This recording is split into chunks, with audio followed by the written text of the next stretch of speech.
నమస్తే, welcome to our channel. నేను సౌజన్య. హైదరాబాద్ రాబోయేటువంటి రోజుల్లో కేంద్ర పాలిత ప్రాంతంగా అవ్వబోతోంది అని చెప్పేసి కేటీఆర్ గారు కామెంట్ చేశారు. ఉమ్మడి రాజధానిగా కూడా టైం అయిపోతుంది అని చెప్పేసి. మరి ఇలా హైదరాబాద్ అనేది యూటీగా మారిపోతుంది అనేటువంటి అంశం ఏదైతే ఉందో దాన్ని ఏ విధంగా మనం అర్థం చేసుకోవాలి, అలా జరిగేటువంటి అవకాశాలు ఉన్నాయా? ఈ అంశానికి సంబంధించి మనతో మాట్లాడడానికి, వారి విశ్లేషణని మనతో పంచుకోవడానికి ఈరోజు మనతో పాటు ఉన్నారు సీనియర్ జర్నలిస్ట్ దుర్గా కుమార్ గారు ఉన్నారు. వారితో మాట్లాడదాం. నమస్తే అండి. నమస్కారం మా సౌజన్య, మన వీక్షకులు కూడా నమస్కారం.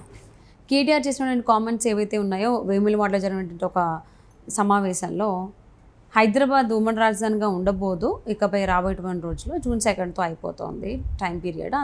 అంతేకాకుండా హైదరాబాద్ కేంద్రపాలిత ప్రాంతంగా అవ్వబోతోంది అనేటువంటిది కూడా ఆయన కామెంట్ చేశారు.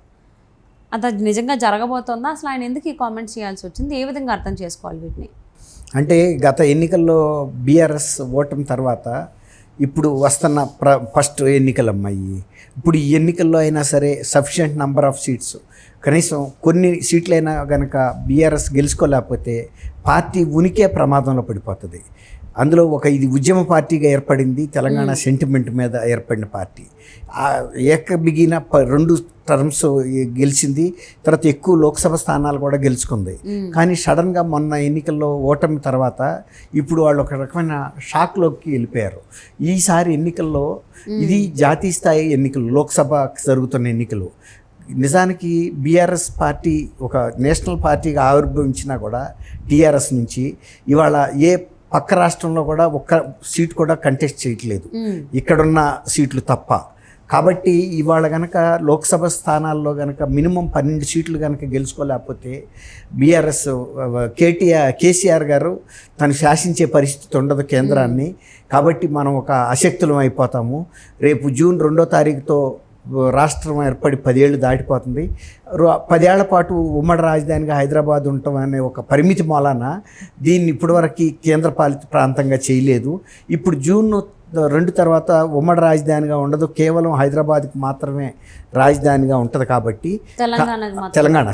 తెలంగాణకు మాత్రమే రాజధానిగా ఉంటుంది. కాబట్టి ఇప్పుడు కాంగ్రెస్ అండ్ బీఆర్ఎస్ కుమ్మక్కై ఇది కేంద్ర పాలిత ప్రాంతంగా చేస్తుంది అనేది కేటీఆర్ గారు ఓ రకంగా భావోద్రేకాన్ని రెచ్చగొట్టేటందుకు ఉపయోగించినట్టుగానే మనం భావించాలి. ఎందుకంటే ఈ ఎన్నికల్లో వాళ్ళకి లైఫ్ అండ్ డెత్ క్వశ్చన్.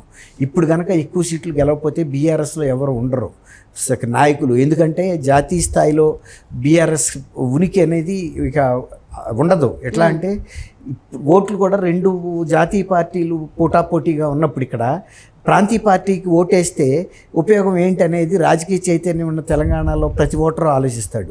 వీళ్ళకేం పెద్ద అక్కడ కొన్ని సీట్లు ఉండటం వలన ఒక 5, 6, 4, 3 ఏం ప్రయోజనం లేదు. ఏదో ఒక పార్టీ కన్నా ఉంటే, సపోజ్ బీజేపీకి ఎక్కువ స్థానాలు ఉంటే బీజేపీ కనుక రేపు అక్కడ గెలిచిందనుకోండి, డబుల్ ఇంజిన్ అని అంటున్నారు కదా. కాబట్టి కనీసం సింగిల్ ఇంజిన్ అయినా పనిచేస్తుంది కేంద్రం నుంచి. ఇక్కడ ఎట్టాకు కాంగ్రెస్ ఉంది, అట్లాగే కాంగ్రెస్ వాళ్ళే గెలిచారనుకోండి కేంద్రంలో, అప్పుడు డబుల్ ఇంజిన్ అవుతుంది కాంగ్రెస్కి ఇక్కడ అక్కడ. అందువల్ల ఇప్పుడు బీఆర్ఎస్ వాళ్ళు ఒక అయోమయంలో పడిపోయారు. ఏదో ఒక విధంగా మన ఉనికి కాపాడుకోవాలంటే ఇలాంటి భావోద్వేగమైన ప్రకటనలు చేయాలని. గతంలో ఒక సందర్భంలో కొంతమంది బీజేపీ నాయకులు, విద్యాసాగర్ రావు గారు లాంటి వాళ్ళు, కేంద్ర మాజీ మంత్రి, మాజీ గవర్నర్ కూడా మహారాష్ట్రకి, ఆయన ఒక సందర్భంలో ప్రస్తావించారు దీన్ని. కొన్ని వేదికల మీద ఆయన దానికి ఒక రీజన్ కూడా చెప్పారు. ఇక్కడ ఎక్కువ కేంద్ర రక్షణకు సంబంధించిన విభాగాలు ఉన్నాయి కాబట్టి ఈ హైదరాబాద్ని కేంద్ర పాలిత ప్రాంతంగా చేస్తే తర్వాత దేశ సమగ్రతకి, తర్వాత శాంతి భద్రతల అంశంలో కూడా ఎక్కువ సంఘటనలు హైదరాబాద్ బేస్డ్గా జరిగిన కొన్ని ఉగ్రవాద ముఠాలు చేస్తున్నాయి. కాబట్టి ఎక్కడ ఉగ్రవాద దాడులు జరిగినా, హింస జరిగినా దాని మూలాలు హైదరాబాద్లో ఉంటున్నాయి. కాబట్టి కేంద్ర పాలిత ప్రాంతంగా చేస్తే ఈ ప్రాంతం మీద కేంద్ర రక్షణ దళాలు, కేంద్ర పోలీసు, కేంద్ర విభాగాలన్నీ కూడా నిఘా ఉంచుతాయి. కాబట్టి కొంత భద్రత ఏర్పడుతుంది అనేది ఆయన ఉద్దేశం. స్ట్రాటజికల్గా కూడా దీన్ని 2వ రాజధానిగా కూడా చేయాలనేది. ఎందుకంటే ఢిల్లీ పాకిస్తాన్కి బాగా దగ్గరగా ఉండటం వలన ఏదైనా అవాంఛనీయ సంఘటనలు జరిగినప్పుడు మనం రాజధానిలో ఏదన్నా అవాంఛనీయమైన పరిస్థితి ఏర్పడితే ఇప్పుడైనా స్టాండ్ బైగా హైదరాబాదు స్ట్రాటజికల్గా దేశానికి మధ్యగా ఉంది, అన్ని రాష్ట్రాలకి అందుబాటులో ఉంటుంది. సెకండ్ రాజధానిగా కూడా దీన్ని డెవలప్ చేయాలనే ఒక చర్చ జరిగింది కొన్నాళ్ళు. ప్రతిపాదనలు సెకండ్ క్యాపిటల్. అట్లా కూడా ఉంది. అప్పుడు కేంద్ర పాలిత ప్రాంతంగా ఉంటే సెకండ్ క్యాపిటల్గా ఉండటం వలన కేంద్రానికి ఎక్కువ దీని మీద ఆధిపత్యం ఉంటుంది, ఏదైనా నిర్ణయాలు స్వేచ్ఛగా తీసుకోగలుగుతుందని. కానీ మామూలుగా చూస్తే హైదరాబాదే తెలంగాణకి గుండెకాయ.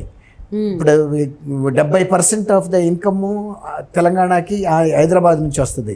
ఇదే కనుక కేంద్రపాలిత ప్రాంతంగా వెళ్ళిపోయింది అనుకోండి సపోజ్, అప్పుడు తెలంగాణకి ఇన్కమ్ తగ్గిపోతుంది. తర్వాత దీని మీద పెత్తనం ఎక్కువ కేంద్ర మాటే చెల్లుతుంది. ఇప్పుడు అద్దీంట్లో ఉన్నట్టే వీళ్ళు ఇక్కడ రాజధానిగా ఉన్నా కూడా, ఇప్పుడు సపోజ్ ఢిల్లీ స్టేట్ క్యాపిటల్ అయినా కూడా మేజర్ 4 పవర్స్ అన్నీ కూడా కేంద్రానికి ఉంటాయి, లా అండ్ ఆర్డర్తో సహా. ఒక అద్దీంట్లో ఉన్నట్టు ఉంటుంది. అందువల్ల కేటీఆర్ గారు ఇప్పుడు ఒక భావోద్వేగమైన ఈ ప్రకటనలు చేయటం ద్వారా ఎన్నికల్లో కొంతైనా లబ్ధి పొందొచ్చు అనే ప్రయత్నం ఇందులో ఉంది, ఇమిడి ఉంది. కాకపోతే ఇవాళ కాకపోయినా ఇంకా కొంతకాలం తర్వాత అయినా, అంటే గతంలో అంబేద్కర్ గారు కూడా రాజ్యాంగం రాసినప్పుడు కూడా హైదరాబాద్ని సెకండ్ క్యాపిటల్గా చేసుకోవటం ఉత్తమం, తెలివిగల పని అని ఆయన చెప్పాడు. స్ట్రాటజికల్గా అది మంచి నిర్ణయం అని. కాబట్టి ఇవాళ కాకపోయినా రేపైనా ఇక్కడ ఉన్న రక్షణ వ్యవస్థలకు సంబంధించిన ఇన్స్టాలేషన్ సంస్థలను బట్టి కానీ, రెండోది దేశంలో రెండో రాజధాని అనే ప్రస్తావన కనుక ఎప్పుడు వచ్చినా కూడా దానికి అర్హత ఉన్న ఏకైక నగరం హైదరాబాద్ మాత్రమే, డెఫినెట్గా చెప్పొచ్చు. ఇంకా ఏ నగరానికి కూడా ఇవ్వరు రెండో రాజధాని. ఎందుకంటే ఆ రోజుల్లోనే బిఫోర్ ఇండిపెండెన్సే అంబేద్కర్ గారు హైదరాబాద్ యొక్క శక్తిని, తర్వాత ఈ భౌగోళికంగా హైదరాబాద్ ఉన్న ప్రదేశానికి బట్టి ఆ ప్రాధాన్యత అర్హత ఉందని ఆయన నిర్ణయించాడు. తర్వాత జవహర్లాల్ నెహ్రూ ఇలాంటి వాళ్ళందరి దృష్టి కూడా ఉండింది. కాకపోతే ఇప్పుడు దాకా రెండో రాజధాని ప్రస్తావన రాలేదు. కాబట్టి ఇప్పుడు జగన్మోహన్ రెడ్డి గారు అంటే ఆంధ్రప్రదేశ్లో 3 రాజధానులు పెడతానంటున్నాడు. కానీ 75 ఏళ్ల తర్వాత, స్వతంత్రం తర్వాత కూడా కేంద్ర ప్రభుత్వాలు ఎప్పుడు కూడా రెండో రాజధాని మీద తీవ్రంగా ఆలోచించాల. ఒకవేళ ఆలోచించి అలాంటి పరిస్థితులు అరైజ్ అయితే డెఫినెట్గా హైదరాబాద్ని ఎంపిక చేస్తారు.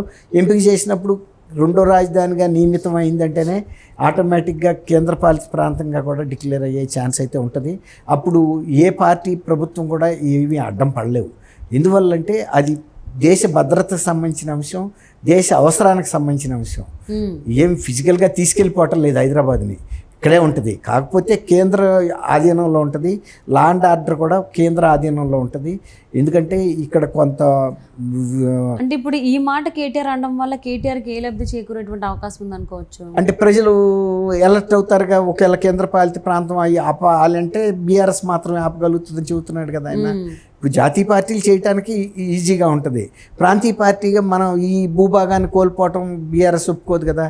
మేము సేఫ్ గార్డ్గా ఉంటాము అన్నట్టు ఆయన చెబుతున్నాడు. మేము కాపలా ఇది అంటారు కదా, అలా అవ్వనీయకుండా చేయడానికి డాగ్ లాగా మేము కాపాడుతామని ఆయన చెబుతున్నాడు. ఇప్పుడు ఈ ఎలక్షన్లో అది ఇమీడియట్గా లబ్ధి జరిగే అంశమే కదా, ప్రజలు కనుక నమ్మితే. ఓకే, సో అంటే ఒక రాజకీయ లబ్ధి కోసం కేటీఆర్ చేసినటువంటి కామెంట్స్ ఏవైతే ఉన్నాయో, హైదరాబాద్ కేంద్రపాలిత ప్రాంతంగా అవ్వబోతుంది అనేది, సో దానిపైన మిగిలినటువంటి పార్టీలు ఏ విధంగా స్పందిస్తాయి, మరి దానికి సహకరిస్తాయి అంటే అసలు వాళ్ళు ఈ మాటలు పట్టించుకుంటే లేదా వదిలేస్తాయి? ఇప్పుడుగా వచ్చిన థ్రెట్ అయితే ఏం లేదు. కానీ ఆయన ఊహాజనితమైన ఊహాది అంతే. అదే అంటే రేవంత్ రెడ్డి గారు మాట కూడా ఇక్కడ ఆయన ప్రస్తావించారు కాబట్టి ఈ రెండు కుమ్మక్కవుతాయి అని చెబుతున్నాడు. అందువల్ల ఆ రెండు పార్టీలు కాకుండా మాకేస్తే మేము తెలంగాణ ప్రయోజనాలని, హైదరాబాద్ ప్రయోజనాలని కాపాడతాం అనేది ఆయన చెప్పదలుచుకున్న అంశం. కాబట్టి ఆ రెండు పార్టీలకి మీరు ఓటు వేయద్దు. జాతీయ పార్టీలు అయినా కూడా ప్రాంతీయ పార్టీగా కనుక కేసీఆర్ని 12 సీట్లతో కనుక కనిపిస్తే కేసీఆర్ మాట ఢిల్లీలో కూడా చెల్లుతుంది, ఆయన మన తరపున నిలబడతాడు అని ఆయన అడక్కనే అడిగినట్టు అయింది. అవును, మరి ఈ ఎన్నికలకు, పార్లమెంట్ ఎన్నికలకు సంబంధించి ఆ నేపథ్యంలో కేటీఆర్ గారు చేసినటువంటి కామెంట్స్ ఏవైతే ఉన్నాయో హైదరాబాద్కి సంబంధించి, సో మరి